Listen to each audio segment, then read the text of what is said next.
This episode is brought to you by Nature's Bounty.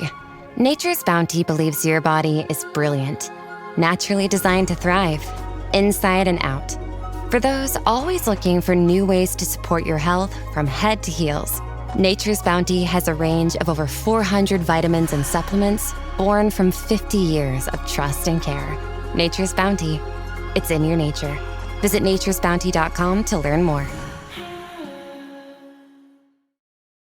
The Hyundai Getaway Sales Event is on now with awesome deals on their most popular models, including adventure-ready SUVs like the Hyundai Santa Fe and Santa Fe Hybrid. There's also the stylish Elantra, packed with the latest tech. Or go electric with the Ioniq 5 or Ioniq 6. Visit HyundaiUSA.com or call 562-314-4603 for more details. Offers end January 5th, 2026. Inhabitants of peach trees. This is Judge Dredd. Let him talk. In case you people have forgotten, this block operates under the same rules as the rest of the city. Mama is not the law. I am the law. Mama is a common criminal. Guilty of murder. Guilty of the manufacture and distribution of the narcotic known as slow-mo. And as of now, under sentence of death. Any who obstruct me in carrying out my duty will be treated as an accessory to her crimes. You have been warned. And as for you, Mama, judgment time.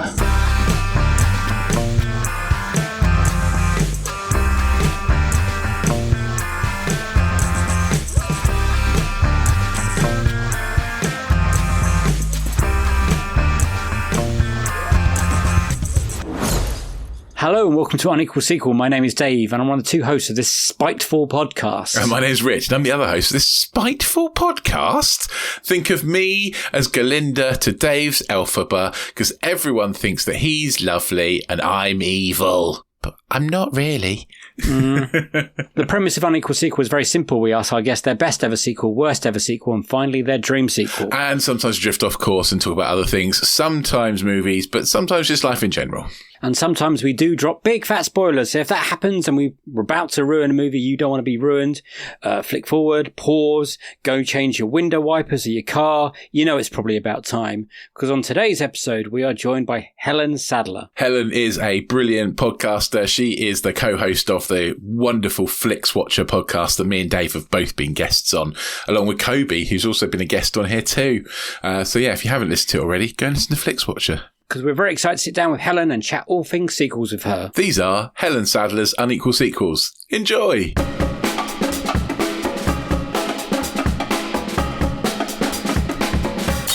Our first question is, what is the first sequel you remember seeing and getting excited about? God. The first one?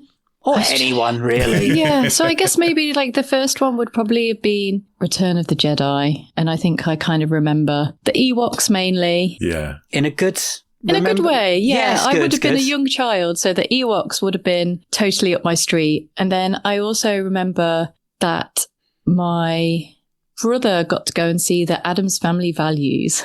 And I wasn't very well and I didn't get to go. So that was a sequel that I wanted to see, but didn't get to see because I wasn't very well. That should be our new question. Kind of gives you an idea of the era. But yeah, I think in terms of like the 80s, I mean, I kind of, in my brain, like sequels and franchises are like big now, but they've always been big. And the 80s, they were huge for that as well. So I think kind of, yeah, I would have probably have seen obviously The Empire Strikes Back possibly, but I think I remember Return of the Jedi being kind of like a sequel and something that was coming on there just because I think I was older and kind of got a bit more of like all the promo and everything that they were doing for it. And then also definitely Batman Returns. I remember that one being a McDonald's Happy Meal kind of vibe thing. So I remember remember it from that for sure. Was it a big deal going to the cinema when you were younger then? Yeah, a little bit. I have weird kind of memories of the cinema. I have a memory of being super, super, super excited to go and see My Girl at the cinema, except my mum didn't think like maybe buying the tickets in advance or like getting there ahead of time.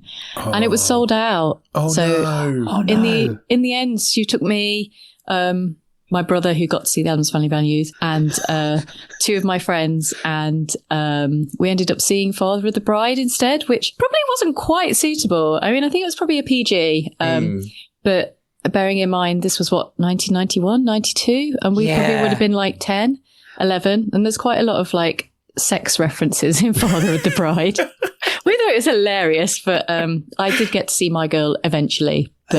But say long-term mental welfare, I think My Girl would have done a lot more damage. Yeah, that is true. I mean, me and my wife still quote My Girl, like, he hasn't got his glasses. He hasn't got his glasses. That's what happens when we have to figure out our glasses or something. Yeah.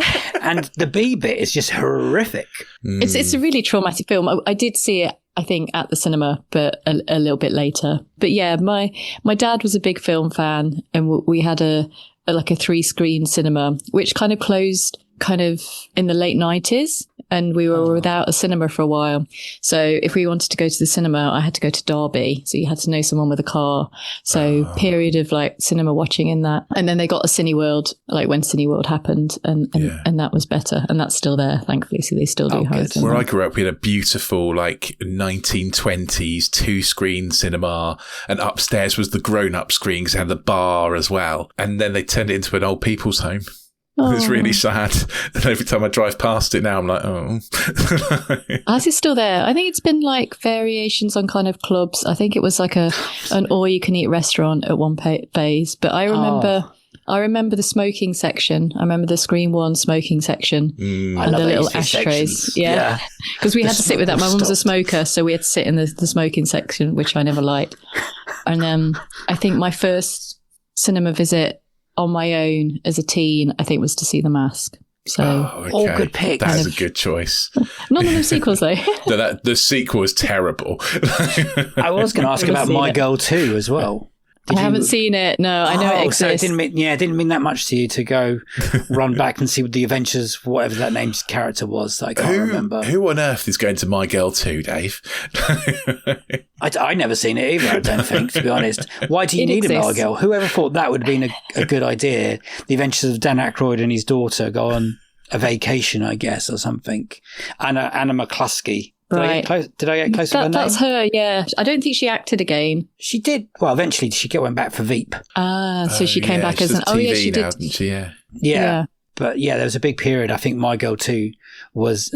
did it for her.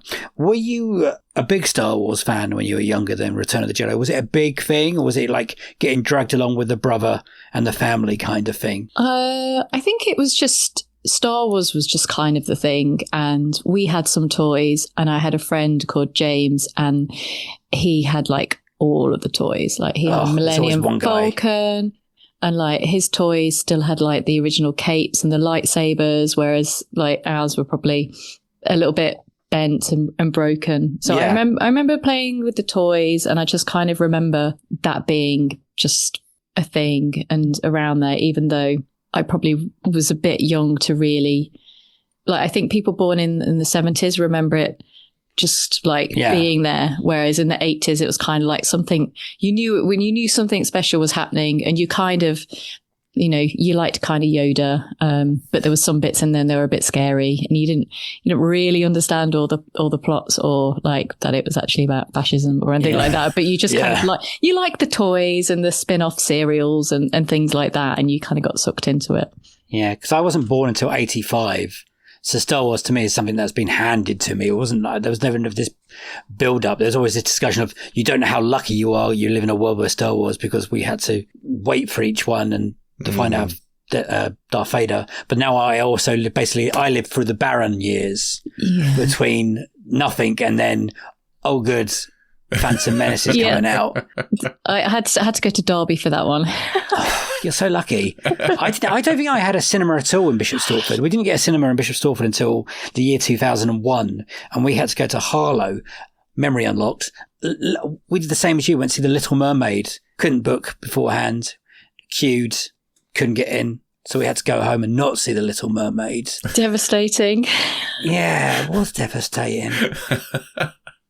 I have seen it now. This is back in the day when cinemas were sold out. Yeah. Never going to sold out cinema these days. Like, I can't remember the last time I saw a sold out screen. I've been in a few, but in London, I think it is a little bit different. Yeah. The culture's a bit different, yeah. Yeah, and pretty much I saw an actual sequel franchise, Wake Up Dead Man, this week, and that was pretty much sold out. But it wasn't a huge screen, but it was still sold out. So it still kind of felt like a moment, I think. Because I think when it's sold out, it feels like a moment and you feel like, you're experiencing something a bit special. I think the last one was Barbie. I think that I went to that was sold out. Oh, Barbenheimer. Yeah, that was busy. Yeah, that was hard to get a seat for. When we went to Rocky 4, the special edition, like the Stallone recut, that was sold out, wasn't it? Yeah. And so was the Spider-Man No Way Out, and I went and saw that as well. No Way Home. Yeah, No Way Home. Is there one called No Way Out? Or have I just made up a film? It's called No Way Home. No Way Out is kind of the Kevin Costner Spider-Man mashup that no one wanted. I would still watch it. Are you, before we get into our picks, are you a person that gets excited about sequels? Absolutely not. Great. Someone asked me, like, what am I looking forward to 2026? And I did like a bit of a Google search, and Rotten Tomatoes, like big films of 2026, made me die a little inside. Yeah. We're going to be busy. We are going to be busy. I mean, it's great business for you, but maybe 1-2 original stories that were like in there. Otherwise it was remakes, reboots, franchises. And I just, when they're good, they're good. And I kind of feel like there's been some really good ones, but it's been a long, long time since there was like a lot of good ones. And I just feel that like there are original stories being told, but it's getting harder to kind of like see them at the cinema, or it's harder to get them made. And it just feels like we're just being sold the same thing over and over again. And I think we deserve better. And I think, when you look back and everyone kind of, like when you watch the Letterboxd shorts and on the video and they talk about like your 4 favorite films, like it's so rarely a sequel in there. There might be one, but we're not going to look back and go, oh, the 8th Fast and Furious truly changed cinema, or the live remake of Moana was the penultimate like Disney moment. I don't understand that at all. It's just who is, I guess people are watching them, or they wouldn't make them. I don't know. And they're watching them because that's all there is, or people want to watch it. So I very much roll my eye when there's another sequel, I think. And I've been burned too many times to get excited about a lot of them. It's been a tough year. There've been a lot of sequels. We've reviewed a lot of sequels this year. Yeah. And they have not been good. So, Helen, what is your best ever sequel? So, I mean, I kind of feel like inside me there are 2 wolves, and one of them will say Terminator 2, which I kind of feel like a lot of people have probably picked that. Yes. And then, yeah, it's a popular one. And then I thought about it, and The Souvenir Part 2 genuinely just completely blew me away. I love The Souvenir, Joanna Hoggs. It was kind of weird that it was a 2-parter, like an art house 2-parter. Yeah. Like and we were kind of, when that ended and it was very much like, stay tuned for part 2. It was like, what? There's a part 2? This is crazy. And absolutely loved the first one. But the second one, just everything is just the next step up. And I just think, I really like films about filmmaking and kind of creative processes and things like that. But I just think this was just amazing, incredible. It's got such a stacked cast as well. And it was just a real surprise and just kind of a celebration, I think, of cinema, of storytelling, of self-discovery, of grief. And it was really quite funny as well, which I think surprised me. Her films are funny in a way. She doesn't kind of shy away from the fact that she is like very privileged, and a lot of her stories are about very privileged people. So there's there's an acknowledgement of that in a kind of like a light-hearted way. But yeah, I just really love the character of Julie and just following her as she kind of stumbled and fumbled. And Richard Ayoade in it is hilarious. And his line about, did you resist the temptation to be obvious? I think is just... Yeah. I'm going to go that way. And she's like, I'm going to go that way. Yeah. Good choice. Yeah. Good choice. So yeah, it was a surprise sequel and fairly recent, but yeah, I loved it more than the first one. Oh, okay. Can I just say, this is probably the classiest pick we've ever had on this podcast. Yeah, we don't tend to get very, very many grown-up films doing a sequel podcast. So we watch a lot of blockbuster stuff. A lot of comic books. A lot of comic books, a lot of sci-fi, a lot of battles, a lot of silly stuff. And when you picked this, I was like, my story with The Souvenir is, I tried to watch The Souvenir once upon a time when it came out, and I could not get past Thomas Burke's character of Andrew the first 20 minutes. I hate the man. And I turned it off. I was like, I can't deal with that level of poshness. So I never know what the reveal and what that back end of that film looks like. So it's quite nice to actually, I was like, okay, I've actually got to sit and watch and enjoy this movie somehow. And it is better because you understand what he's going through and so what. So that was good. First time watch for you as well, Rich, was it? Yeah. I hadn't seen it before. And I watched the first one and I really quite enjoyed the first one. And I don't think I quite enjoyed the second one as much, but I think that's probably just, I don't know why. I don't know why that is. I think it all felt a bit much, the second one, I think, potentially. Whereas I can see why you would love it, and I can see why someone would really like it. I think the layers of filmmaking-y stuff got too much for me. I think that's what it was. Meta, doesn't it? It's very meta. Yeah, especially when you think about it. Yeah, the ending, yeah, especially.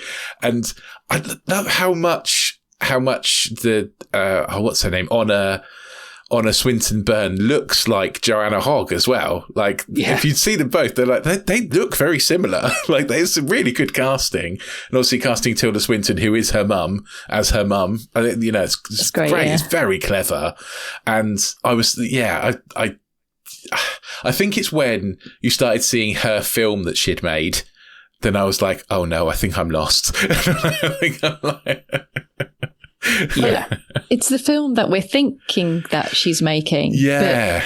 But when we get to the premiere of the film, it's very, very different to what we think that she's been making. But it is very, very, it's almost, there's a lot of it scene for scene that is actually Joanna Hogg's first film, Caprice, that she made with Tilda Swinton. So if you've seen that, the film that they watched, the premiere, it's very, very, very similar to that. So she's making it. Okay.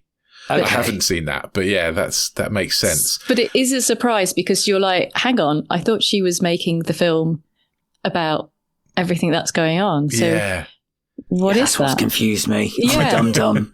But then we obviously the spoiler, and well, is it a spoiler? I don't know, but it kind of, you know, it pulls out, it pans out, and we're in a set within a set, and we assume it is Joanna Hogg calling cut, and it's essentially almost like a making of a making of type thing, which I kind of love. I really loved that, and I thought it's very clever. I think it's really interesting. Yeah.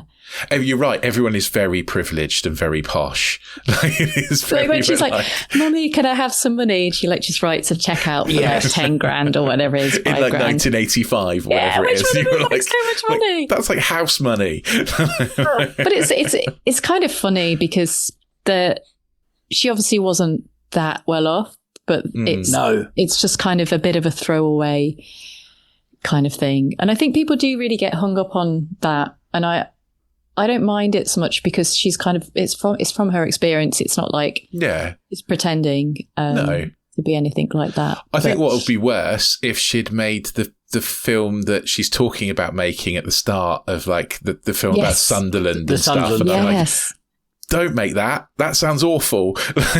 And it's also like,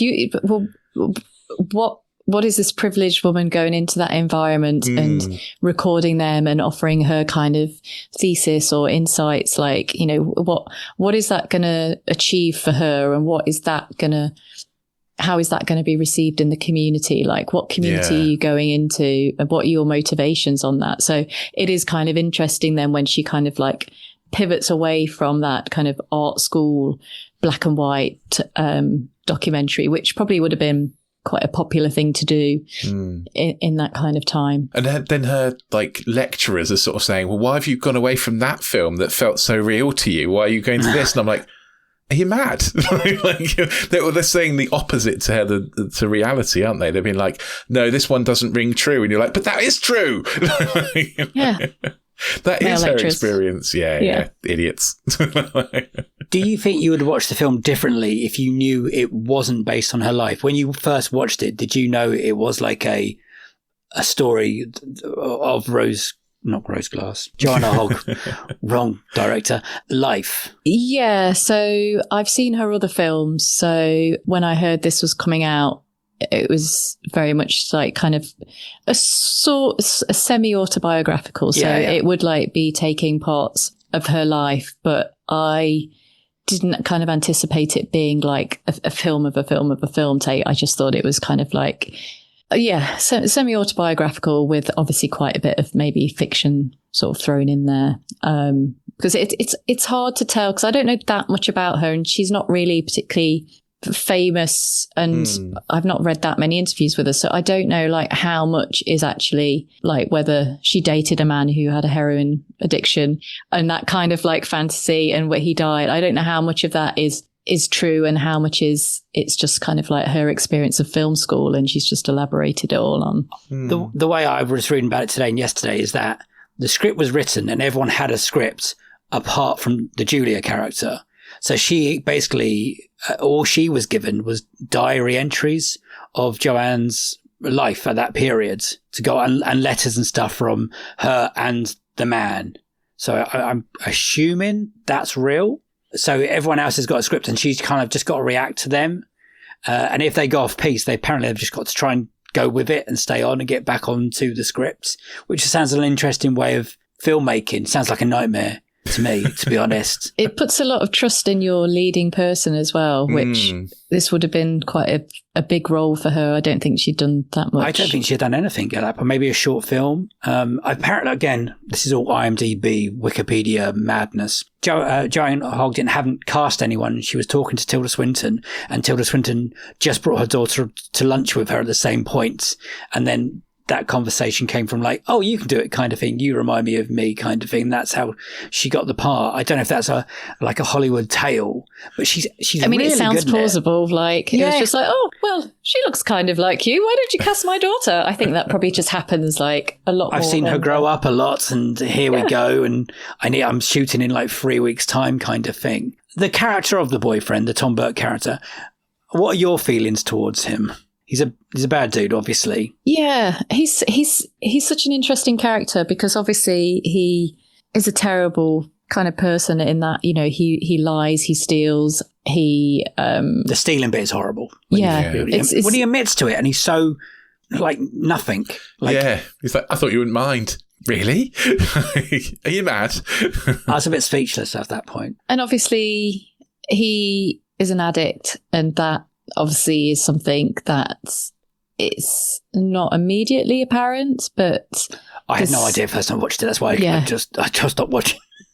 And but you kind of notice certain things kind of trickling in, like she always pays for things, even though he kind of talks about like the grand life. So there's lots of like very clear like signs of addiction and that kind of behavior that are creeping in, and you're just kind of watching it because you obviously know she deeply loves him and believes him, but whether deep down she has kind of doubts, but it's just kind of, you feel like this is very much like her first love, and she's just so kind of like in awe of him and who he is, that she's just kind of seeing through all it. Yeah. And, you know, he talks the talk, and, you know, he kind of talks to her in a way that perhaps her contemporaries don't talk to her. And it's a very, very kind of different relationship, and she's just kind of like slightly groomery in that kind of way. And you just kind of, because you're watching her and you're like, he's a bad man, he's not a good person, but you're like, well, maybe he was once, and it's just his addiction like this, and it just asks you to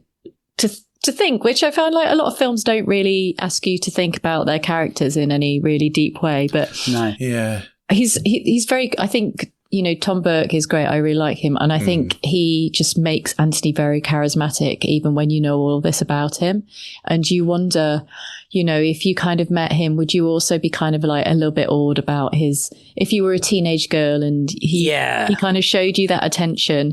It's that kind of thing. But he's a tricky character, and I don't think you're meant to be enamored with him. I think he's there but obviously, spoiler, he dies, he overdoses, and her journey through grief and how she feels about that. And obviously her parents weren't obviously enamored with him because they're very much, it'll be fine, dear, it'll pass kind of thing.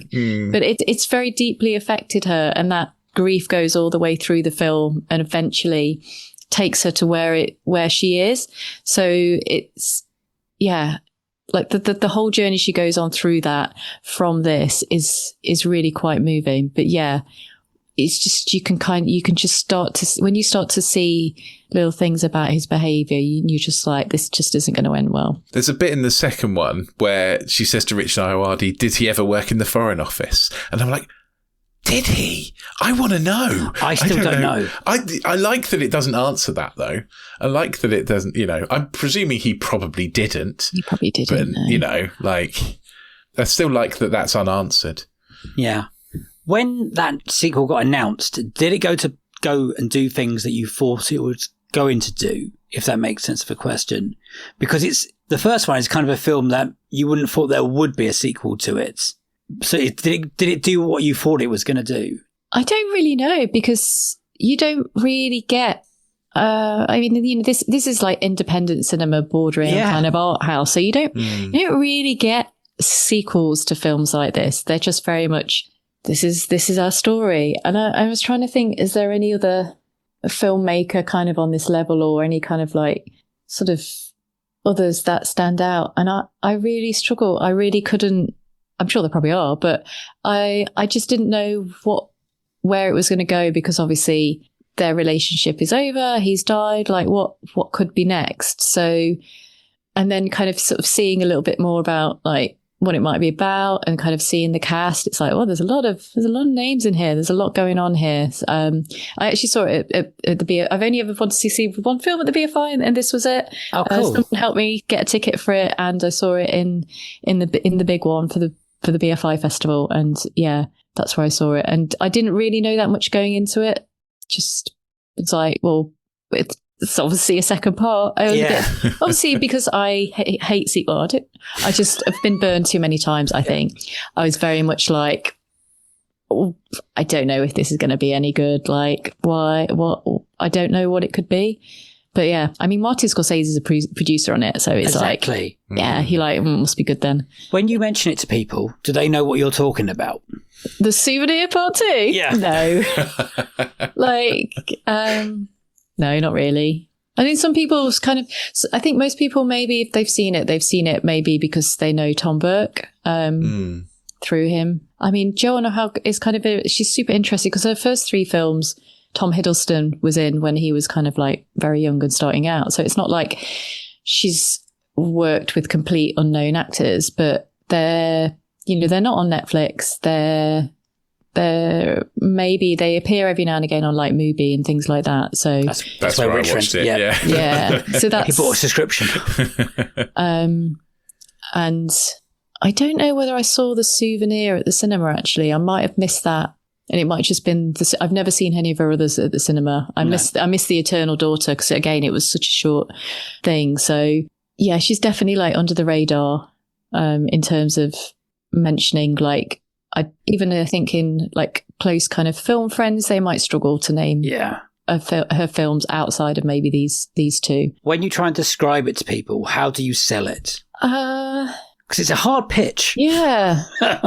It is a difficult one. And also I feel like you do definitely have to see the first one to get the second one. Otherwise it's like madness. Yeah. Yeah. You wouldn't care about Julie, and you wouldn't have much sympathy for her. And you just kind of see her as coming off as kind of someone who's quite rich and spoilt and needs to pull themselves together and just get on with it, because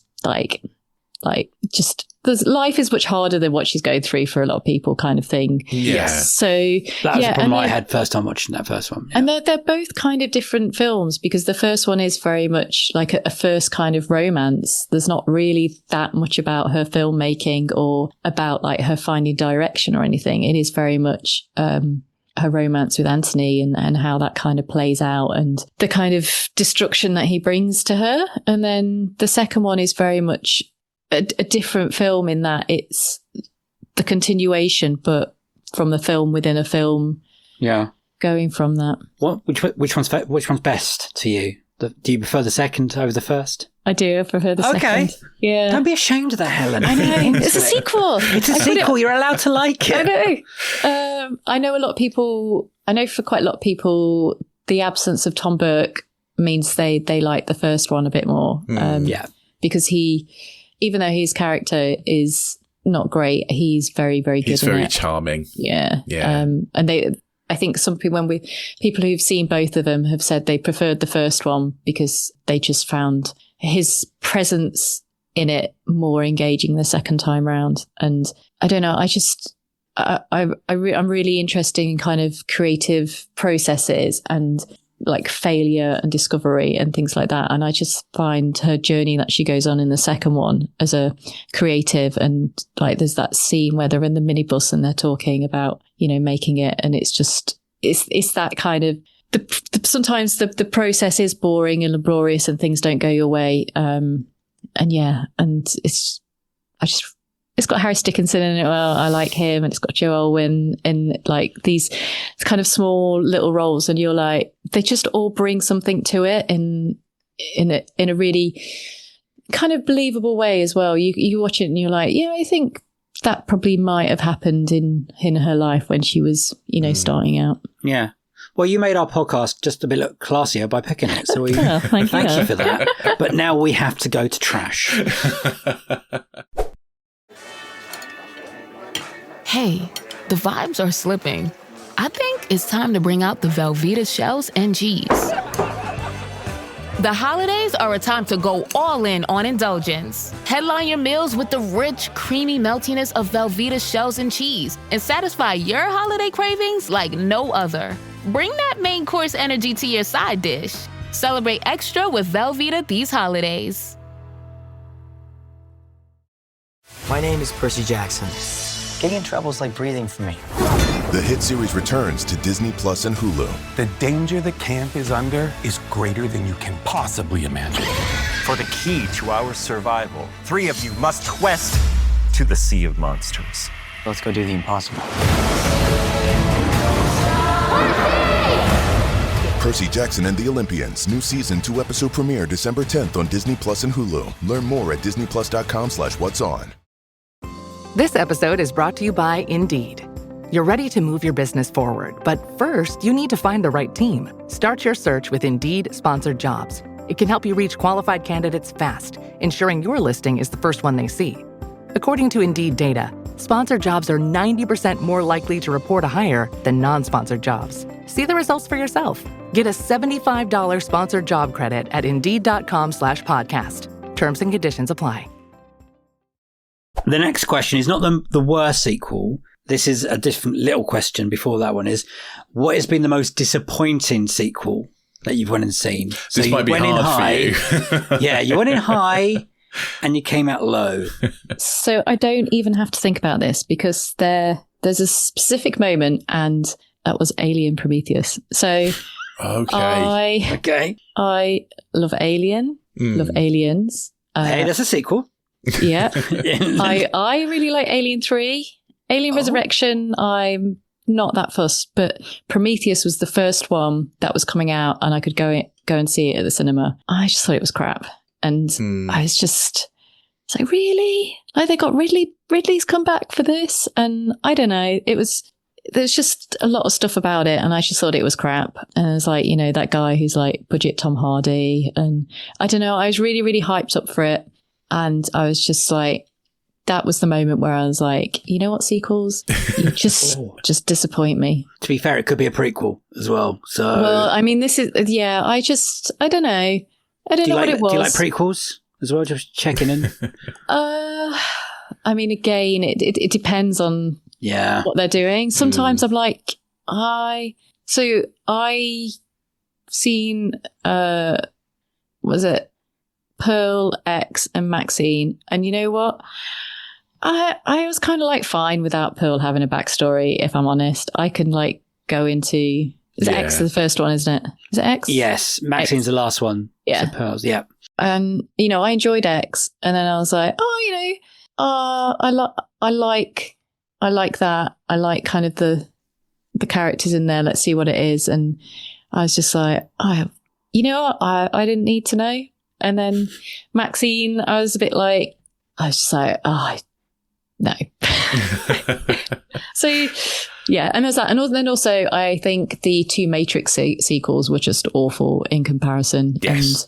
And that really was just That's just the first one. I think it's when the first one is just so good, and you're like, okay, maybe I do want a little bit more. I mean, I didn't, but you've offered it me, and you just go in and just like, you all watch this, and you've all seen the other one. You're just like, what?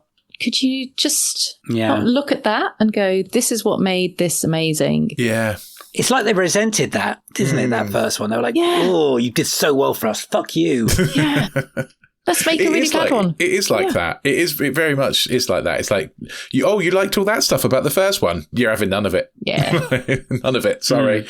And like, these are like, with the third one, they're like, you like dangle the cat and you're like, well, maybe it won't be that. Oh, it was. Oh, no, it's worse. It was. with Prometheus, because like you said, the build-up was big. But they were also at the same point trying to convince everyone it wasn't an alien film. Oh, I was in that camp. I did not realise it was an alien film when I went and watched it. And I came out of it quite happy because I got the reveal of it being an alien film like when I was in the cinema. I've since watched it again and thought, no, it's really stupid.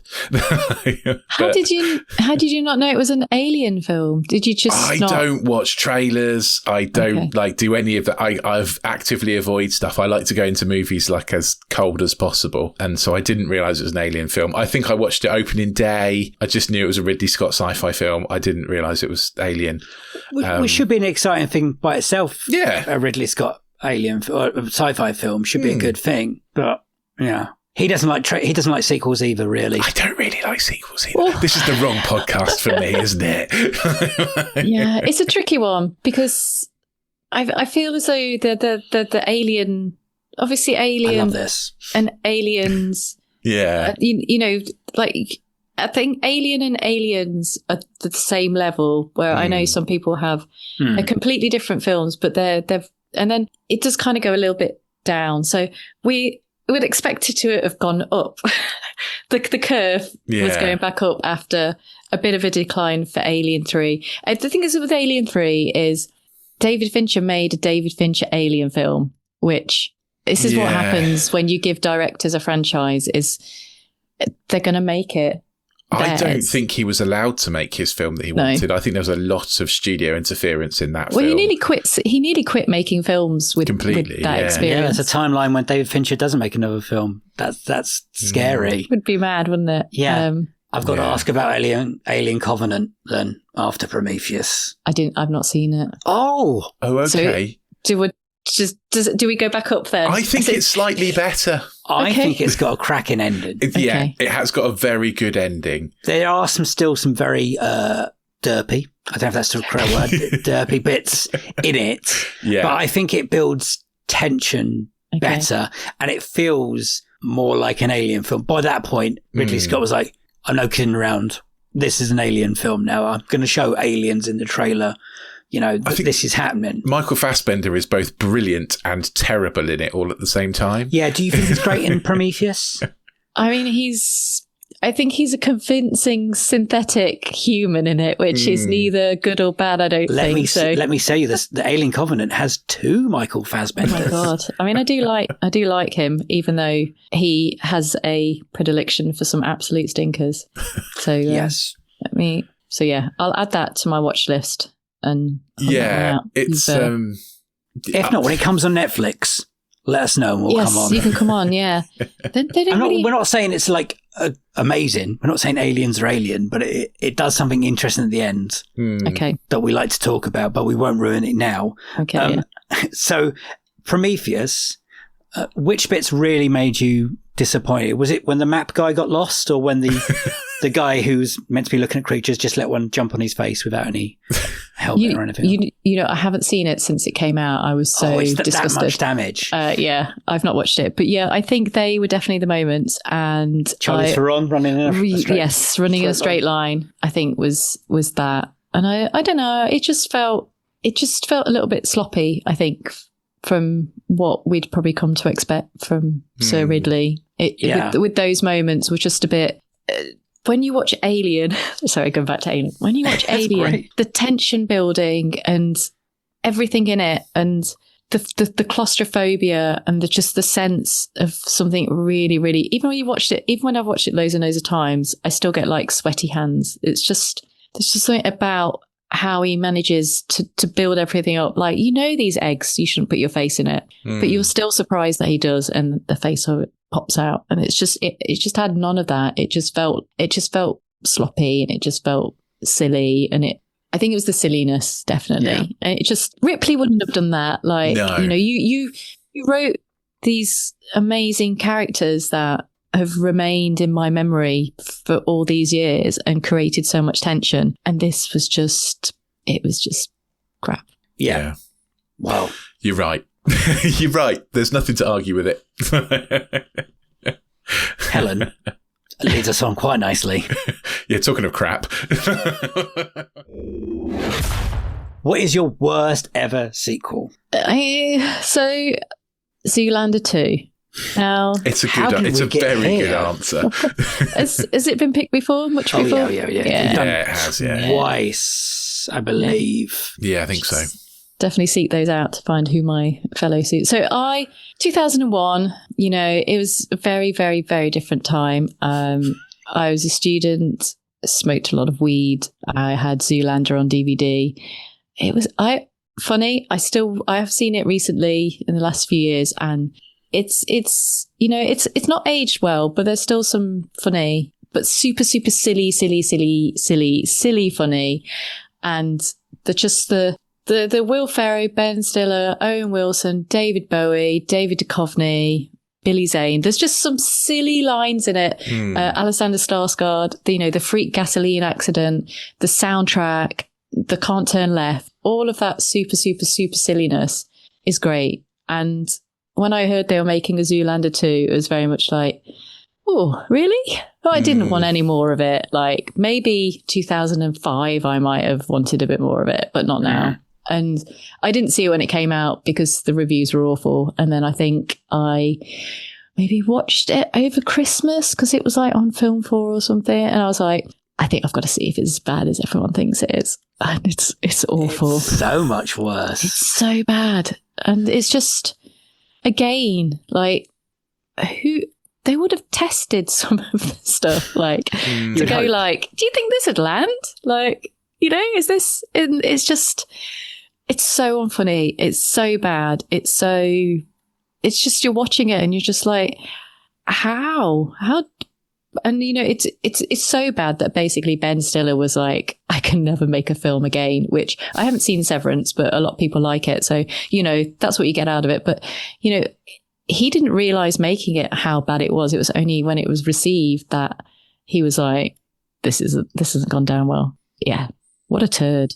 I think he thought it was bulletproof. I think maybe not just Ben Stiller, but the studio thought whatever we can put out is going to be a hit. And it isn't. It really isn't. It's awful. It looks awful as well, though, and it's very unfunny. And I think the 15 years between Zoolander 1 and 2, has a not been. lot has happened. A lot has happened, and hasn't been kind. I still laugh at Zoolander. I still think it's got some moments in it, and there's an innocence to Derek Zoolander as well. He's a funny character. In the second one, it seems offensive the way he's playing it. It's like he's hasn't learned from that. What is the Tropic Thunder quote? You never go full. Yeah. Whatever that. Yeah, and it's bad. And that Owen Wilson character Hansel, the orgy thing. I never quite worked out how that's good with Kiefer Sutherland and all those people in. The Benedict Cumberbatch character is just, I don't know how he I mean, he has since come out and obviously said, but obviously I wouldn't do this again. It's like, yeah, but he did it the first time. You should have known by that point in 2015 that that's not okay. And it looks cheap, and all the people are in it. Like the Bieber bit, the Katy Perry, I really hate it. I know I've told it every time we've done this, but my friend on that night went to the premiere, and he left the premiere of Zoolander 2 to go watch The Room. Just across the road at the Just across the yeah. So that's how bad Zoolander 2 is, that you leave to go watch the worst movie ever made, practically. So, yeah, I'm... Rich, you're not a fan, are you? No, I'll be honest. I don't particularly like the first one very much. It's just not my humour. I think it's one of those you just had to be there. Yeah, I think so. I don't like Will Ferrell very much. He annoys me. I don't know. It's just that brand of comedy. I don't find very funny. But this second one makes the first one look like an absolute masterpiece. Like it's The Godfather compared to this. Like this is awful. It's unwatchable, I think, actually. And it's almost like it's a little bit like Anchorman 2, where it feels like a collection of all the bits they didn't put in the first one. Like it's just gone, oh, we've got these jokes left over, should we just jumble them up and put them into a film? Like they didn't go in the first one because they didn't work, like it's just... It's just like, essentially it's just cameos, and it's just like, okay, well, that's a famous person, and you're just like, okay, this is more people adding their name to it. Like, oh my God, like imagine you're a highly respected musician and your only cinema credit is Zoolander 2. It's just...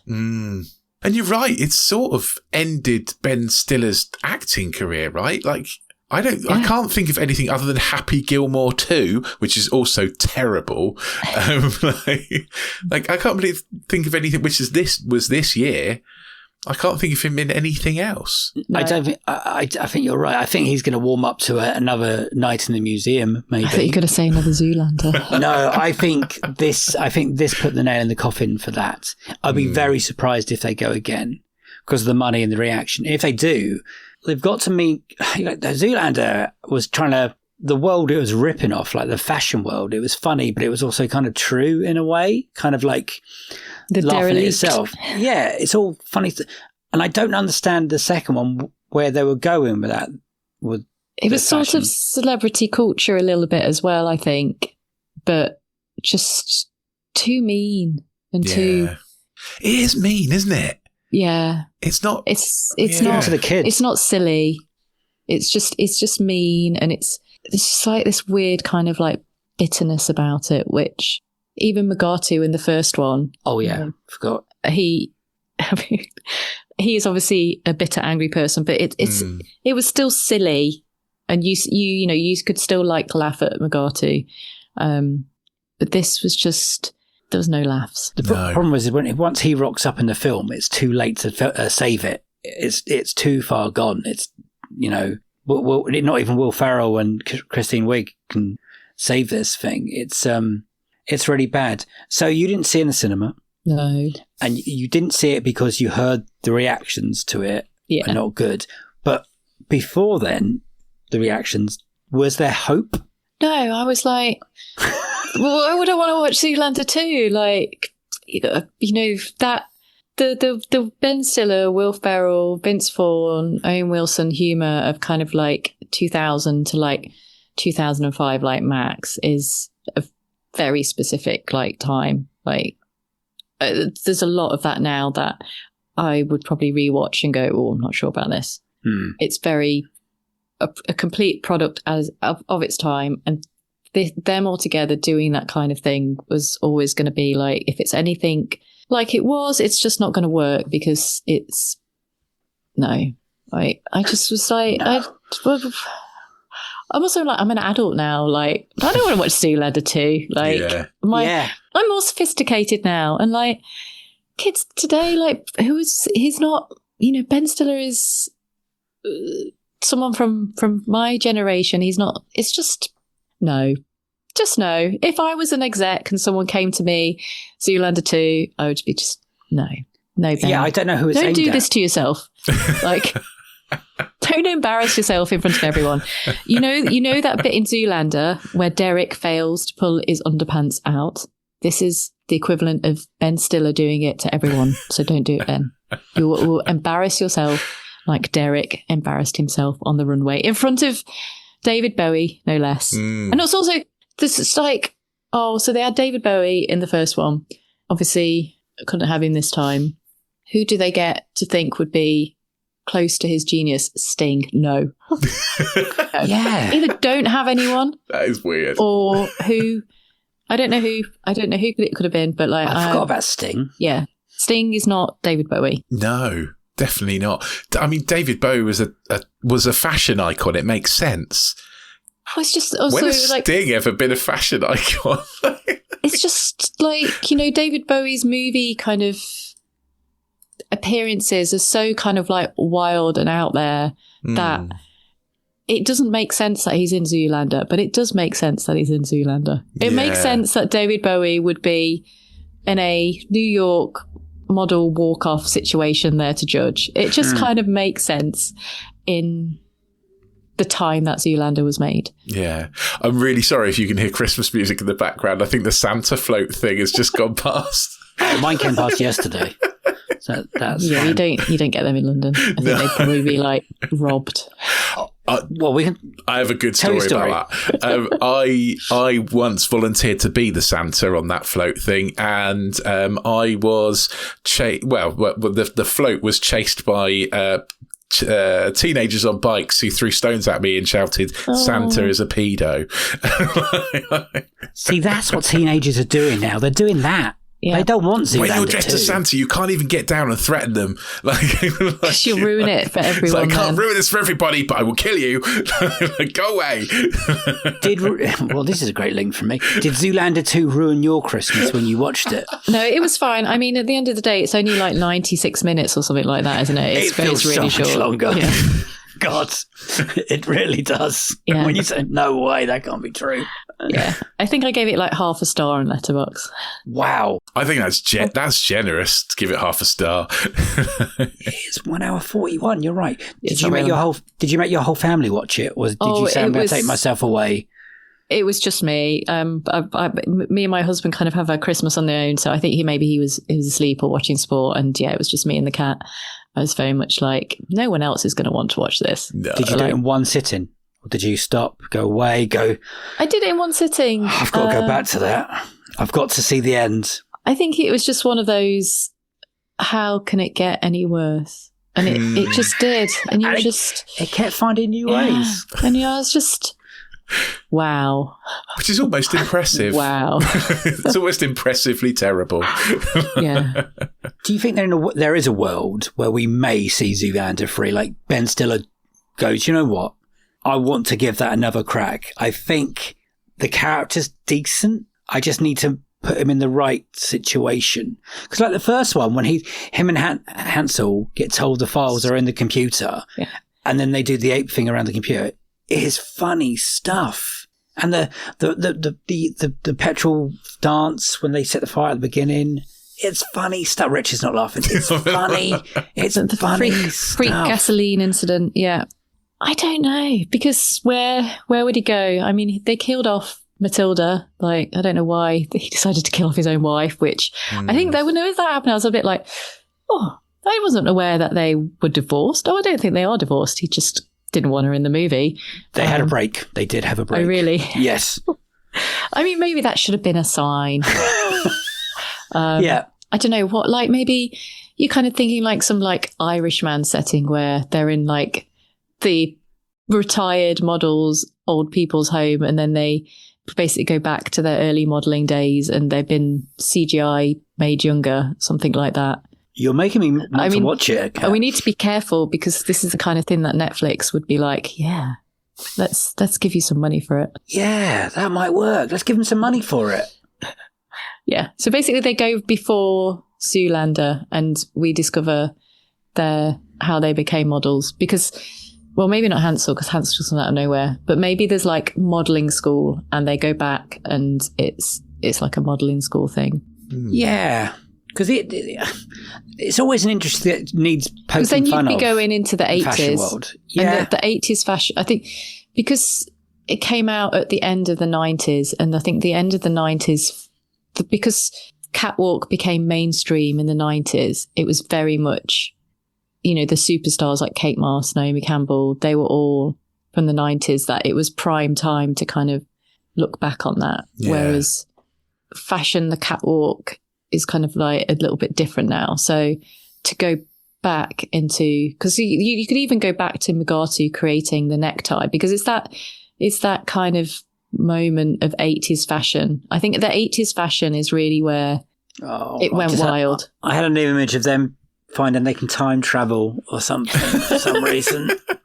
They go like an Austin Powers kind of thing, yeah. Like the hot tub time machine, but it's like an ayahuasca ceremony or something. Do you think maybe, Ben Stiller had prostate cancer in 2014, didn't he? And do you think maybe like Zoolander 2 came from him being relieved he was still alive, so he just said yes to stuff? I don't know. Maybe it's just I don't know I don't know who suggested it happen.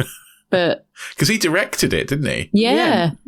Money. Yeah, they had some really good like advertising with it as well. The build up was pretty good, and I think even the trailer came out, and I thought, oh, that looks funny-ish. I'll give that a go. And I think I was like you. I didn't see it in the cinema because I heard the reactions were so bad, and my friends who left the premiere to not see it. I was like, okay, I can wait until that comes out whenever. And even then, even when you're at home and you're watching it and it's still toilets is worse. And that's where Zoolander really took off, wasn't it? It was on DVD, being handed around students or whatever. That's what really made it a cult classic. So those people didn't come back and see it, I guess. So I mean, they were all grown-ups and they were like, no, we're past people who can't turn left. Like, it's ridiculous. Is this one of the sequels that makes you not want to watch sequels? I think it is an solid example of a sequel that just doesn't need to exist. Like it just doesn't really advance kind of the story. Like I kind of get, you know, I don't necessarily enjoy them all, but at least with kind of, you know, your Star Wars and with your Marvel, they're advancing kind of, you know, the story, and they're bringing in more characters and they're developing a universe and a big story. But this is like nothing. It's just it does nothing for no one. It's not. Yeah, it should be one of those examples when we all think we want that sequel, and it's been a big old gap, a legacy sequel, whatever we're calling them. I think that would be a good idea. Then we go, do you know what? It might not be, because Zoolander 2, we thought that we wanted that. Yeah. We didn't want that at all. Instead of a red light, it's just remember Zoolander 2. Yeah, absolutely. Well, let's all forget about it together. Let's move on to the next question. When the holidays start to feel a bit repetitive, reach for a Sprite Winter Spiced Cranberry and put your twist on tradition. A bold cranberry and winter spice flavor fusion, Sprite Winter Spiced Cranberry is a refreshing way to shake things up this sipping season. And only for a limited time. Sprite. Obey your thirst. In Walmart's Huluville, time was ticking away. Only a few nights left till the big holiday. But last-minute gifters had no need to worry. Walmart Express Delivery got their gifts in a hurry. From Nintendo to Nespresso and Lego Flowers, they could check off their lists in as fast as an hour. All of Who'Newville, East, West, South, and North could order gifts up until 5 p.m. on December 24th. So this holiday, just do as the Who's do. With gift delivery this fast, they all gasped. From Walmart, who knew? Subject to availability, terms and fees apply. We find Vecna, we end this once and for all. Together. On December 25th. We have a plan. It's a bit insane. Everyone in? He knows where we are. Watch out! Get ready for one last adventure. We stay true to ourselves. Stay true to our friends, no matter the cost. Found you. Stranger Things, Season 5, Volume 2, begins December 25th, only on Netflix. Helen, what sequel seems like a bad idea? This would be interesting. What sequel seems like a bad idea, but you ended up liking? I don't know where we're going to go with this. So I was very, very, very skeptical about Top Gun Maverick, and The correct answer was like, because I can take or leave Top Gun. I think it's fine. I enjoy it when I'm watching it, but it's fine. And I was like, it's been too long. What is this? And then people went to see it, and they were like, it's really good. And I was like, is it though? And more people kept saying it is actually really, really good. And I was like, I just don't know. And they were like, it is. And it just kept like being put on more screens and more people. And I was like, there's just no way this can be. I had a great time. I thought it was fantastic. And I was like, it's really good. Like, it kind of brings enough of the first one in. And I don't know what it was. I think maybe it's Tom Cruise. I think there's something about him and the movies he makes that are increasingly maybe feeling a little bit oldie and a little bit like he's clinging on to the pureness of cinema, the character driven, the star of the show, the not using too much CGI, the kind of doing your old stunts, and just kind of having that story. The only complaint I had with it, and we've talked about this on Flixwatcher because we've had it on, is the romance is completely unnecessary. Like, everyone at this point is like, you don't need to pretend. Just stick with the planes and the things like that. Like, literally, the bromance was what everyone drew to Top Gun. Yeah. It's kind of hearing this. It's hearing enough. We don't need someone who isn't Kelly McGinnis, and we're meant to try and have this kind of attachment to the relationship that they had, but they lost it. And in that time, the short time they had together, we're meant to kind of feel like they're rekindling something. It's like, I'm not convinced. Sorry, Tom. See, I agree with everything you just said, but Connolly sells the shit out of it for me. And I think Rich is about to say, at least it's age appropriate. That is exactly what I was going to say. At least it is an age appropriate relationship, which I'm quite happy about, because you don't get many of them. They could have stuck a 25-year-old Anna de Armas or something in there as a student, and we could have gone down that road. I love the fact that you were fighting it, by the way. I know. Like, how People long? were saying it was probably like maybe at least 2-3 weeks maybe since it had come out. Yeah, I've seen it 2-3 times by that time. Yeah. People were just like, we've seen it, and people were like, it is really good. And I was like, oh, not. Some people cried when they saw it, aka me, with happiness. When I watched it 3 minutes in, I was like, Dave is going to love this. Yeah. Is that because of what the original means to you, or just... Yeah. In our household, Top Gun is like the family film. We took my mum and dad to go and watch it with us as well, and loved it, like absolutely adored it. And I recently had my 40th birthday in January, and I got a few friends and family, and we rented a little screen and we watched Top Gun Maverick, and it was great. We ate cake, some drinks. Great laugh on it, Rich. It was great. It's really nice eating birthday cake in the cinema. It's great. Yeah, it was great. And I think we were we cried a little bit because we were so relieved that it wasn't bad. Yeah. It was just really good. The last 45 minutes is pure cinema for me. I'm like, had the best time.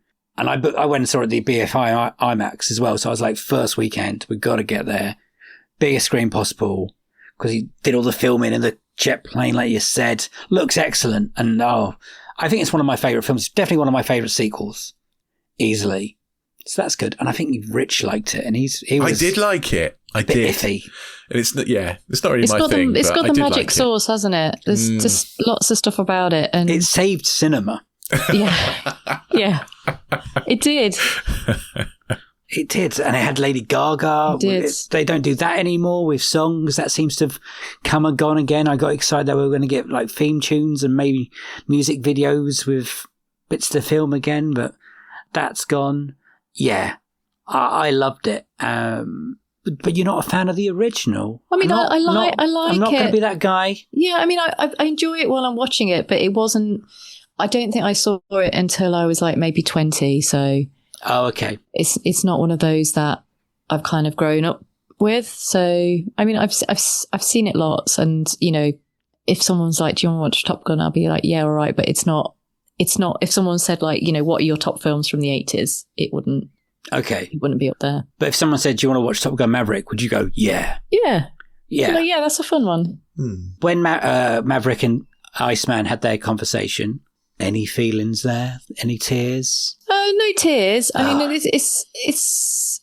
it was just like, obviously not having seen Val Kilmer in anything for a long, long time was a bit like, oh yeah, it's Val Kilmer. And I think it could have been done and been really kind of cheesy, but I think they really did it in a way that not only kind of served the story and the characters, but also like Val as well. And I just think just the tone is the right tone all the way through. And I don't know, I just feel like they really understood what people loved about the first one. They knew how to build on this in terms of the action, and they knew which bits to kind of bring in and which new bits to kind of bring along. And there's also a little bit of a knowingness about it, but also you could probably watch this and not really have seen the first one and still enjoy it as well. I agree with that. Yeah. I just think, you know, it's one of those films that they tick all the boxes. It's got something special about it. Yeah, you're right. If they went again and did a Top Gun 3, which they're probably going to, I think. The rumours are that for some reason they are going to try again. Would you go and see that, or are you still?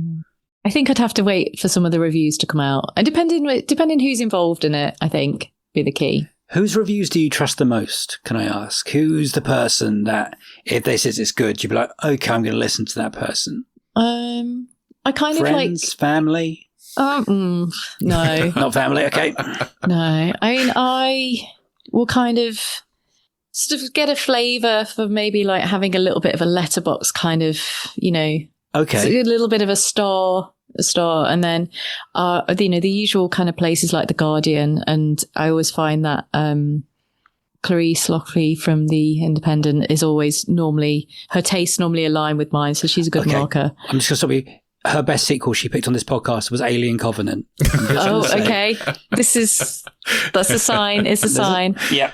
And yeah, Bradders for The Guardian, Little White Lies as well. I kind of, yeah. Also, I can just get a vibe of whether I think I'm going to enjoy it. And obviously... Is that from the trailers?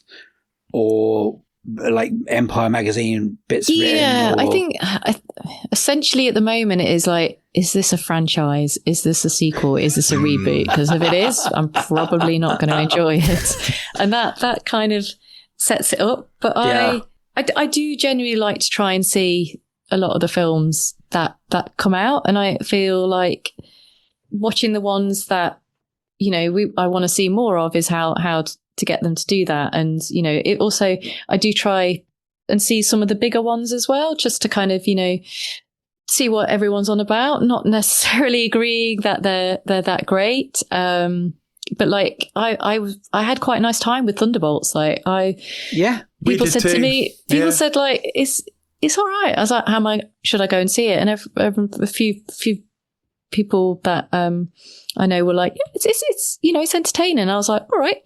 I was like, I had a good time. Yeah. I was surprised. It's better than you'd think. Yeah. Like, you know, yeah. But I think maybe that's the cast. I mean, I really like Florence Pugh, so I think that is a big. Is Florence Pugh in it? Yes, I'll probably go and see it. Yeah, is that kind of thing. We were talking about that because we were looking at the Flixwatcher's website, and I was being like, "Oh, Fighting with My Family," and I was like, "I like that movie." But yeah, Florence Pugh's in it, so it's fine. Yeah. She elevates like an average film to like, you know, a good film. I find she's something special. We're going to go on to your dream sequel now, because I think this is going to be really interesting from what you said a minute ago. Like, you know, so Helen, what is your dream sequel? So I'm sure this has been like on many people's list, but I'm still confused to this day how, well, actually, I kind of know why. We probably haven't, but Dread 2012 sequel when? Never, it would seem. Yeah.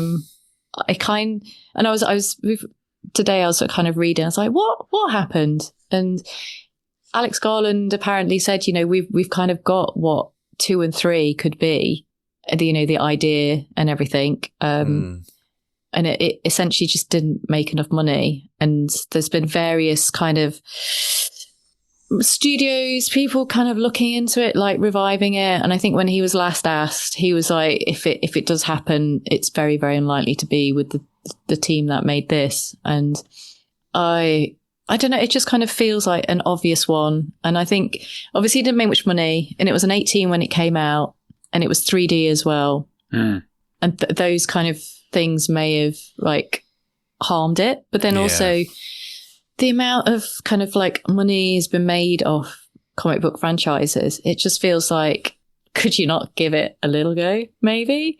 I just loved it. I just loved how gritty and violent and pulpy, and but I'm a big Alex Garland fan, and you can kind of obviously feel his imprint on that. But it was just interesting to me in that they'd obviously had the Stallone Dread, which, and you're a fan of?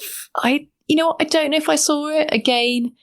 I think the reviews on that, and he just didn't seem like a serious character the way he was kind of played.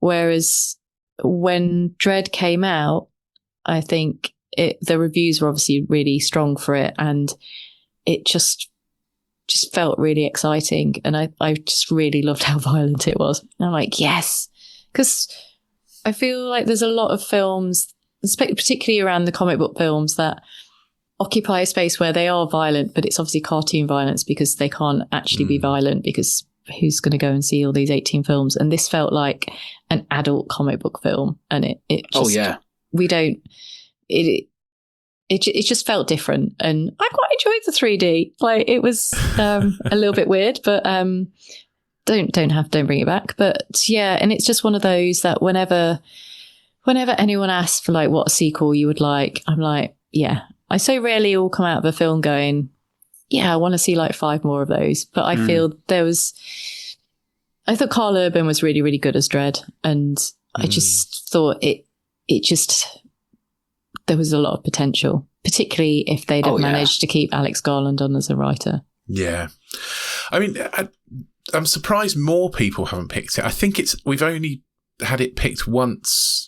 There was Jack Chambers Ward from Sequelizers, who's also in our little film podcasters group, and he picked it, but he had an incredible idea that I just desperately want to see. Like, his film for that was like Dread in the Wastelands kind of thing. It was mind blowing. I want to watch it. So if Alex Garland could come back and make that and write that, that would be great. I'd like that, please. Yeah, I was just going to say, like, I actually don't really know that much about Dread. I have never read the comics. I don't really know. So it's a pure like film cinematic. Yeah, the cinematic the experience. I think with stuff like that, obviously it's the world building, and it's the speed at which a filmmaker brings you into that world, and you're able to kind of get like a sense of the world that the setting is in that super quick. Because it's not that much of a long film. No. So I was thinking, like, if you was going to ask, what would your dream sequel be about it? I don't really know. Just, more kind of like stuff, maybe with a bit more of a an internal struggle for Dredd. I don't really know much about him. Like, I don't know what kind of guy he is. So I would just be interested to see. I kind of feel as though they basically wiped clean Dredd, and basically they were like, this is the new direction. It's very, very different. And they just kind of set themselves up to potentially have, more films. Kind of, how Mad Max Fury Road kind of reinvented itself. It felt a little bit on that. Well, that was before then. I agree. And it just felt like it could be anything from there. There's just, for me anyway, not having the preconceptions of the source material, I was like, well, yeah, show me what you got. Like, I'm seated. I think Dredd fans love that film as well, partially because he never takes his helmet off. And that's a big deal in the Dredd world. Like you, I'm not a massive fan of or know much about Dredd, but weirdly I have, and I know I've got a soft spot for the original Judge Dredd film. It is terrible, Rich, before you have a go at me. I wasn't going to have a go at you. It is terrible, though. I think Judge Dredd is quite an apt thing at the moment because it's basically about fascism again. Yeah. Like, all these movies just go back to like warning us that the fascism is bad. Like, I think maybe we should listen to movies. Yeah. And it had absolutely a great cast. And then, also you love a little bit of a film with a little bit of like mystique about it. Like there's obviously the whole story obviously about like Alex Garland actually directed it and like all of that kind of stuff. So that just kind of feels like something's going on. And the cast is really strong, and it just how often do you get like a female villain played so well by Lena Headey? And it just felt like there's something in here. And I was kind of reading a little bit more about like the future and who tried to maybe sort of revive it. And the last kind of thing on the Wikipedia is apparently Taika Waititi is set to direct. No, that would be bad. I don't know. He is in development. I mean, like, I don't like that. Just would rather stab myself in my eyes. And okay. It's just no. Essentially, it's kind of interesting for him. Is it Garland or no one for you then, directing wise? Well, I don't think Garland would need to direct, but I think he's got to write it though, right? Writing, yeah. I think get Danny Boyle back to direct. Alex Garland and Danny Boyle work well together. Like he could direct a Dredd film. That's fine. Those two. They're just their films that they made together in the noughties are just. I mean, I enjoyed 28 years later. I enjoyed it. I know a lot of people were in a positive camp, various issues, but that was one. Obviously, the 28 weeks came out, and it was fine. That wasn't Alex Garland, was it? He didn't write that one. He didn't. He wasn't involved in that one. And then obviously when they announced this with Alex and Danny, I was like, even if this is awful, I am there. I was like very much like, if this isn't good, then I'm never watching. It was very much like I'm never watching the sequel again. And I watched it. God, it's all right. It's good. It was good. I think it's the best sequel I've seen this year. Actually, I probably shouldn't say that. I should probably hold that for the end of year thing. But the year's not finished. There are more to see. There's still Avatar's next. Yeah, we're all excited by our faces. Are we?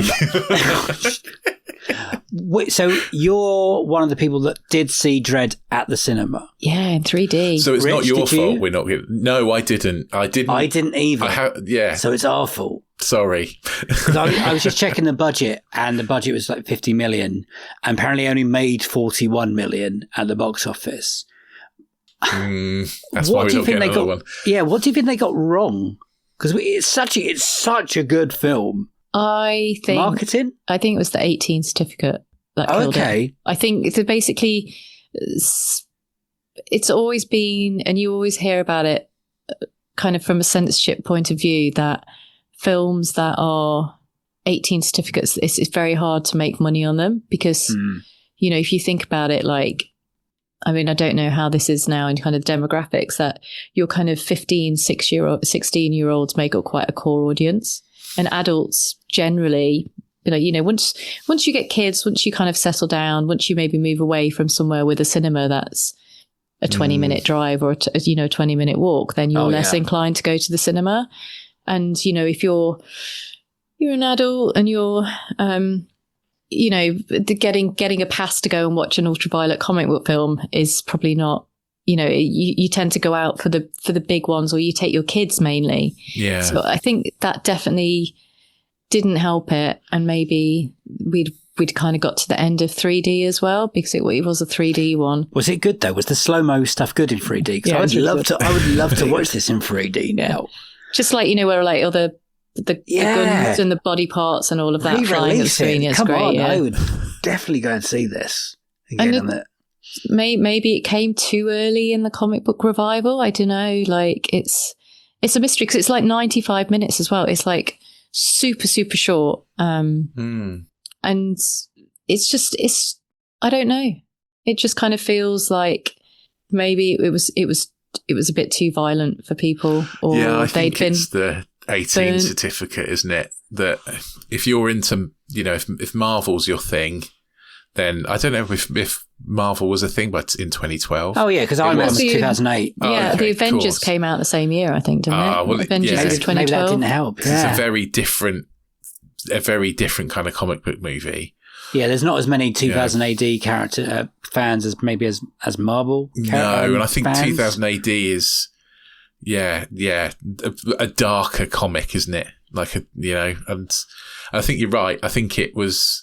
And adults weren't going to watch it. Massively a big name. Big fan. Do you think the Sloane fan, people were still thinking it was going to be that shit again? I mean, maybe some people struggle to kind of put that behind them. But then, I mean, again, that came out in 95? So it's quite a bit of time to put. But again, like, Carl Urban, not necessarily like a leading man, maybe. Do you think if they did it now after The Boys, it would be more successful?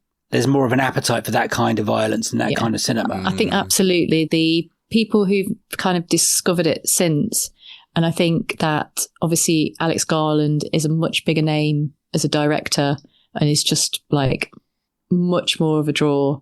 He put out like Warfare and Civil War in the space of like how many months? And 28. So he's...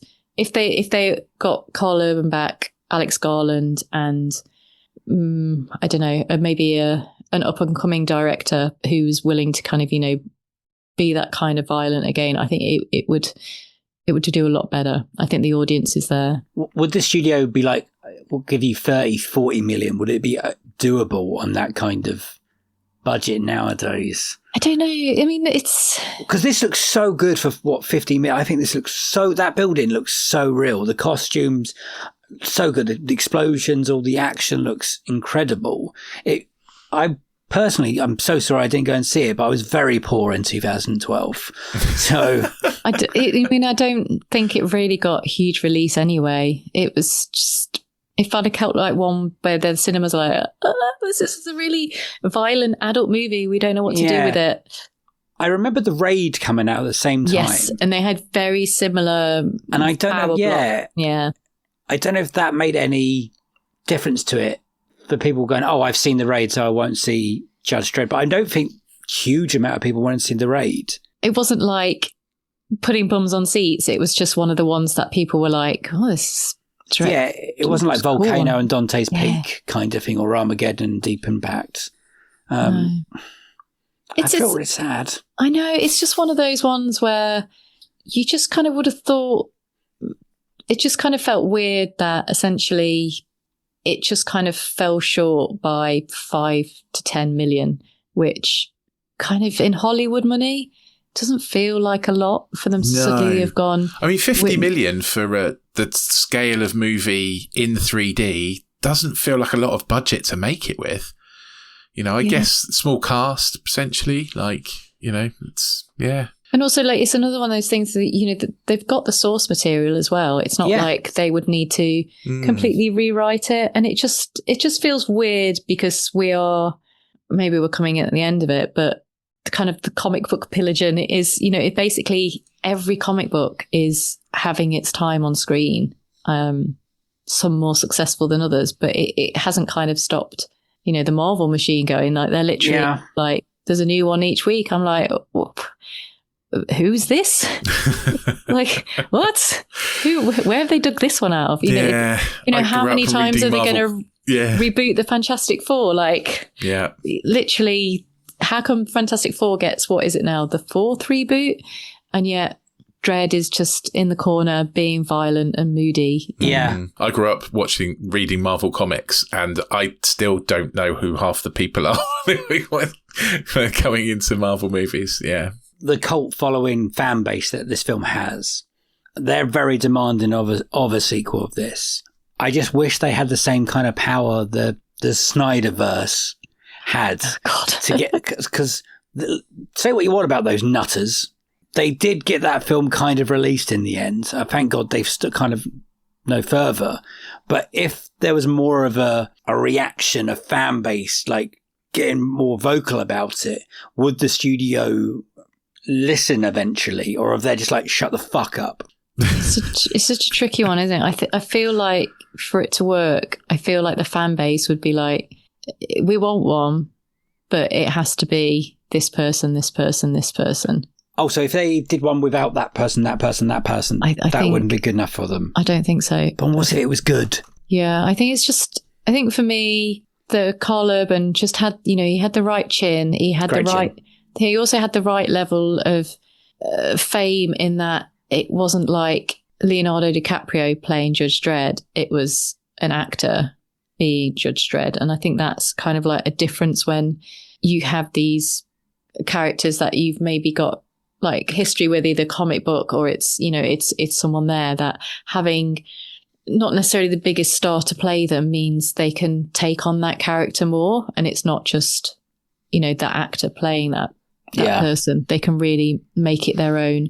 I think that's kind of what worked with Christian Bale as Batman so much. Like, before he was Batman, he wasn't a particularly huge actor, but he really, made Bruce his own. And I think when you're taking on those kind of characters, it needs a little bit of not bring any baggage from like who you are or anything to it. And also because you're also acting so much behind like a mask and in that much costume, you've really got to think about, your voice and your body language. And I think it's quite a tricky one to do. And it just felt like a really good fit. Yeah. For him. Last question. When do you give up hope? Have you Dredd? given up? Yeah, of Dredd 2. Oh, it's been so long, hasn't it? And also this line in Wikipedia, we're in 2025 and the 2025 rumour is not good, is it? So I don't want it if it's that. So it says it was reported, so it's not true. Yeah. But a new Judge Dredd film was in development, set to be directed by Taika Waititi with a script by Drew Pearce. Drew Pearce is good. But I assume you've seen Thor Ragnarok. Ragnarok's good. I like Ragnarok. Love and The other Thunder's one, crap. that's it, Love and Thunder. Love and Thunder, not Awful. good. Yeah. Not good. So, again, I just would worry what he would do with it. I feel it would be shit. He'd probably like turn him into some like musical singing Judge Dredd or something stupid. Yeah. Give it to the guy that did the Chris Hemsworth Extinction, whatever it's called, Extraction. They're good. Good action films. It just needs someone who can bring a bit of action to it. It doesn't, it doesn't hard. need... We Yeah. can do that. We can do that. Let's do it. It doesn't need to be like nudge, nudge, wink, wink or anything. It doesn't need humour for a start. Like, this is not... No. It's not one of those. Bit of coolness, though.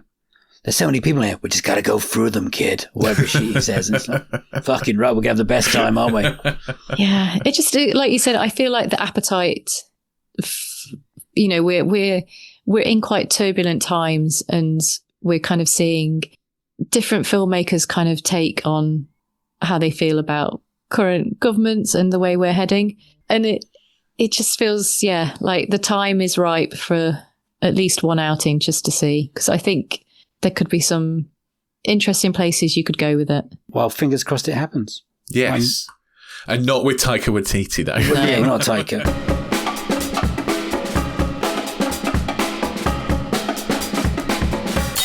Those were Helen Sadler's Unequal Sequels. Well, I mean, as always, lovely. Also, we are now high class. I know, think. right? We had like a proper grown-up art house kind of movie that has a sequel. Doesn't happen. I think that's often. the first time. I've been looking through the list. There's nothing like that. I would put, I know it's on another slice, but I would put the Three Colours trilogy in that kind of art house. And no one's picked it, but we have watched them and talked about them. The only ones I can also think are like the Russian Dolls film we did pretty recently. Yeah, but or that's not... Amelie, even a little bit. But they're not really art house, I don't think. No, I wouldn't put them quite in the same bracket as The Souvenir. Sorry, we should say that we're talking about The Souvenir Part 2 here, obviously. You've listened to the thing. But yeah, I don't think we've done anything that's quite in that league before. No. I think possibly the closest is maybe the Before trilogy, potentially. Touches there, but not quite. Anyway, it was a great choice. It was nice for us to be grown-ups for a bit and not talk about Marvel or Star Wars or Terminator or Aliens. Or blowing up shit or fighting shit. Exactly. It was all adult comments. Yes, it was very nice. Dealing with death and substance and stuff like that. And then talking about the complete opposite of that. Zoolander 2, literally the most juvenile nonsense old rubbish bollocks ever.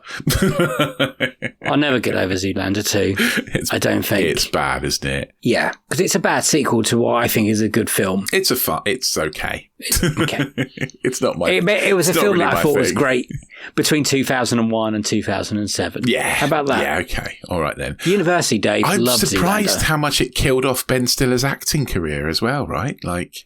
He either been took a very little step back, since, you know. It just made him want to be a better director, maybe to understand the industry a little bit more, or himself, or what people think of him or want from him, and maybe the need for a Zoolander 2 got too much, because there was for years and years like, why is Zoolander 2? Where's Zoolander 2? And then it's eventually one of those things that when we finally get the thing we all wanted for so long, it turns out to be maybe we shouldn't have been asking for it. Yeah. Yeah, we should learn from Zoolander 2, and sometimes we haven't been for the last couple of years. So, yeah. But anyway, back to something we have been asking for on our dream sequel. Dread, yes, yeah.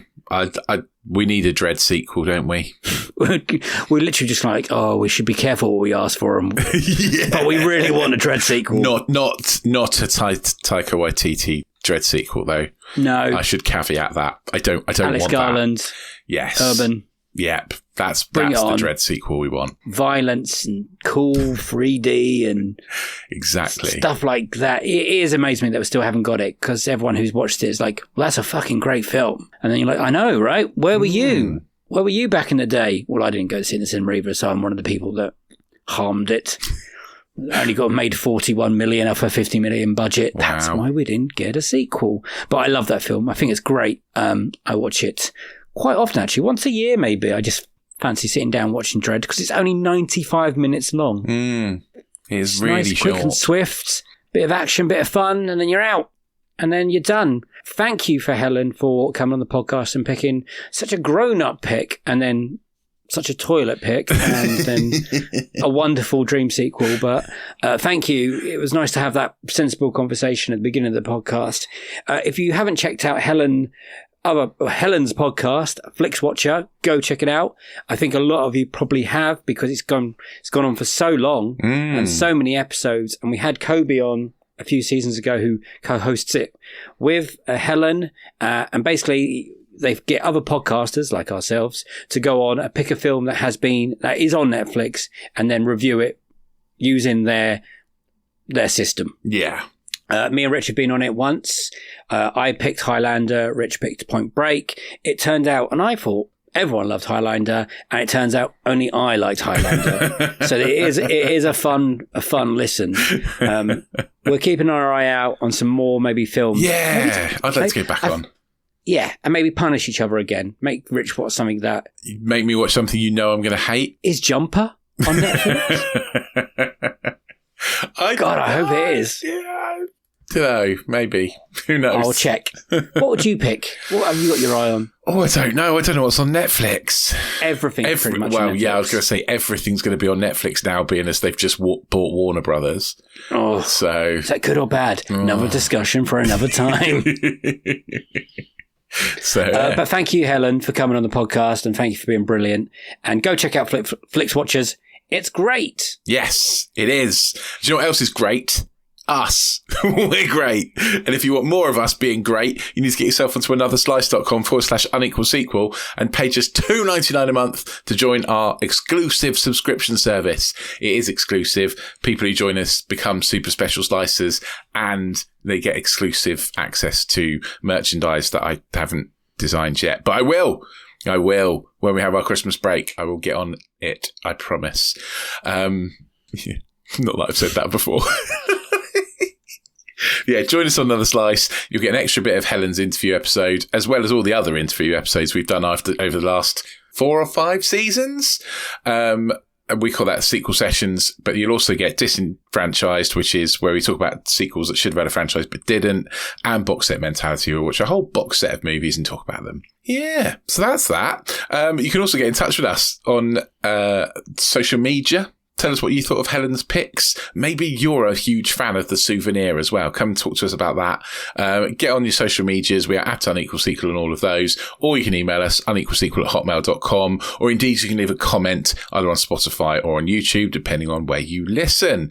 Thank you to all those people who've been listening to us and posting their Spotify raps, showing that we're their number 1 podcast and stuff. I love that. Or number 2, or number 5, or number 5. Anywhere, anyone posting us. Thank you for listening. We love you. We love you lots and lots. You are awesome, and we just really appreciate all the love.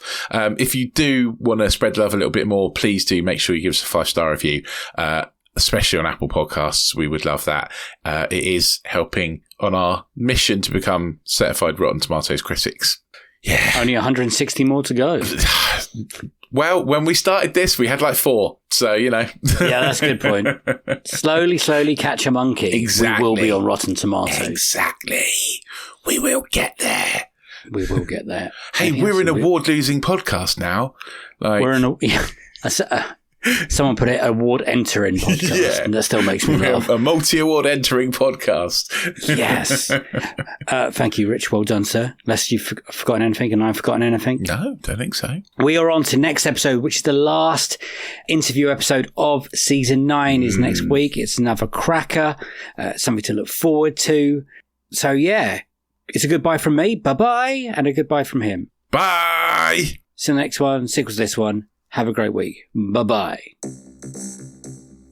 That goodbye came really quick. I thought you were going to say other things. I don't think I've got anything else to say. No? Oh. Literally, it's the end of the week and my mind is warped and I'm ready for a lie down. Fair enough. No, got a busy weekend of Christmassy stuff with Christmassy presents buying. I've got to go and see another sequel, which is going to be a good one. Mm-hmm. Fingers crossed. Yep. And life is just busy at the moment, but it's going to have...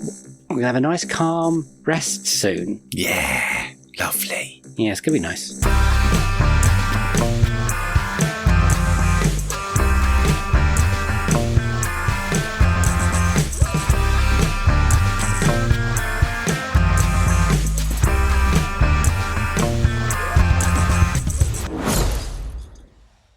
Hey, Ryan Reynolds here for Mint Mobile. You know, one of the perks about having 4 kids that you know about is actually getting a direct line to the big man up north. Mm-hmm. And this year, he wants you to know the best gift that you can give someone is the gift of Mint Mobile's unlimited wireless for $15 a month. Now, you don't even need to wrap it.